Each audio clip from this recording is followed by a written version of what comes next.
Yan, good morning po sa lahat, mga kalingap, mga kasagap. Noon araw pong ito ay November 17, taong 2024. So, dumaan na po dito sa amin po ang bagyong Pipito, local name na si Pipito, o tawagan niya si Manny. At ito po yung paggising ko ng umaga. So, nakakalungkot po na yung Catanduanes ay siya pong napuruhan. Pagdasal po natin ng pamilya ng talagang lubos na nasalanta ang lugar ng Catanduanes na siya talagang napuruhan. So, yung mga kapitbahay ng Catanduanes, kaya ng Seruma, Karamuan, Tinambak, at iba pang karatig ng Camarines Sur, talagang yung mga malapit po sa Catanduanes ay siya pong napuruhan. At sa mga nag-aalala, sa mga taga Naga City na nanonood, ay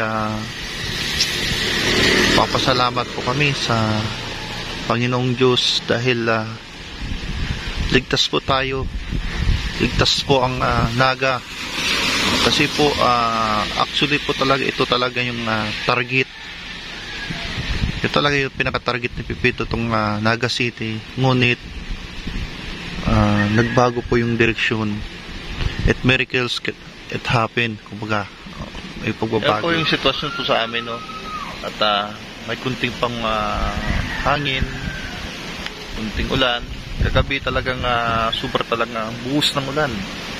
At naramdaman namin po yung daplis ni Pipito, talagang malakas po yung hangin kagabi, yung umuugaw-ugaw po yung bubong namin po kagabi. Akala namin talagang tutuloy po dito sa Naga City.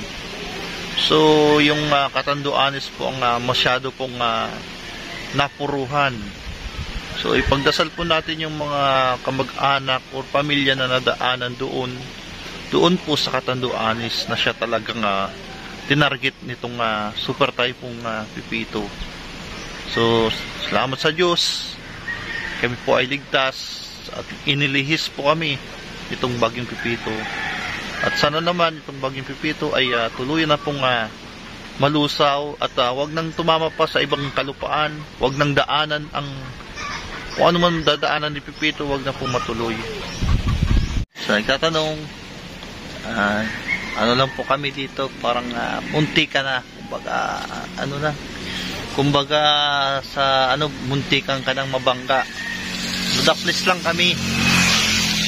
So thanks God, at inilis po kami dito sa mga taga Camarines Sur na talagang hindi masyadong puruhan. Malalakas lang pong pag-uulan at nag-ready naman po ang mayor, nagpaalala at naghanda po kami lahat sa darating na mga sakuna. So yan, asahan pa po natin na mayroon pa daw na darating na mga bagyo dito na pupunta sa Pilipinas. Magdasal tayo na sana ay wag nang tumama pa sa kalupaan, kasi mayroon pa pong binabantayan. So wag po tayong maging kampante.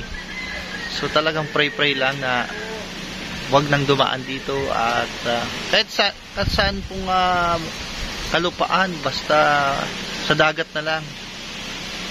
Sa mga dadaanan ngayon ng bagyong Pipito, mag-ready po kayo, maghanda. Panalangin natin na matunaw o malusaw itong makapaminsalang bagyong Pipito. So nalulungkot ako sa mga kababayan kong nasa Catanduanes, yung Northern. Yan po, so yan lamang po ang ating update po ngayong umaga sa nagdaang pong bagyong Pipito. So na mga nagtatanong po sa atin, gaya po ni Kalampitos ay nag-aalala siya na siyempre malapit po sa Catanduanes po yung tinambak. Tawid dagat lang yun Si Roma, magkakadikit yan. Si Roma, Karamuan, Tinambak, Lagunoy. Yan ang talagang pinaka-prone. Talagang ayan po yun medyo kalmado na. Kalmado na po yung panahon. At sana po ay mag-pray po tayo na wag nang tumama pa sa mga ibang kalupaan. At tuloy na itong malusaw at matunaw pa itong kapaminsalang bagyong ito. So ating bantayan po ang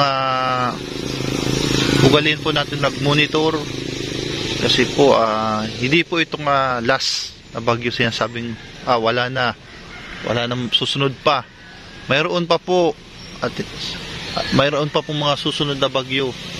So bantayan lang at yan, pasalamat po tayo kung nagkataon po talaga, ito talaga yung pinaka-target. Actually, dito Naga City talaga ang pinaka-target ni bagyong Pipito. So nagkaroon ng isang magandang milagro, kumbaga, hindi namin ini-expect na lumihis bigla yung bagyo.